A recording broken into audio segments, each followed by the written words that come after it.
রিশাদ হোসেনকে মালিঙ্গা বাংলার Shane Warne বললেন, কোথায় ছিল এই ভয়ঙ্কর বোলার? এ যেন এক ভয়ঙ্কর লেগ স্পিনার, যার লেগ স্পিনারে পুরো শ্রীলঙ্কা টিমই ধসে গেছে। রিশাদ হোসেনের সেই 3টি উইকেটই শ্রীলঙ্কাকে এবারের আসর থেকে ছিটকে দিয়েছে। পরপর 2 ম্যাচ হেরেছে শ্রীলঙ্কা। তবে রিশাদ হোসেনকে শেন ওয়ার্নের সাথে তুলনা করে একই বললেন রাশেদ মালিঙ্গা। তিনি বলেন, রিশাদ হোসেনের দুর্দান্ত লেগ স্পিনে বাংলাদেশ জয় পেল।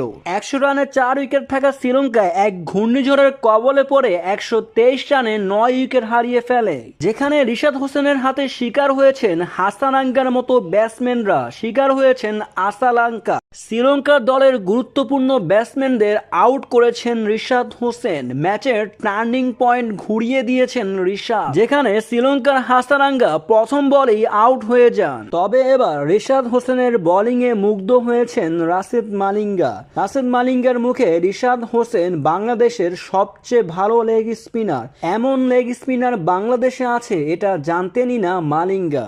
রিশাদ হোসেনের লেগ স্পিনার বোলিং এবং লেন্থ দুর্দান্ত, ব্যাটসম্যানরা বুঝতেই পারেন না তার লেগ স্পিনার। রিশাদ হোসেন যেন শেন ওয়ার্নের মতো সুইং করাতে পারেন, তাই তো তাকে বলা যায় বাংলার শেন ওয়ার্ন।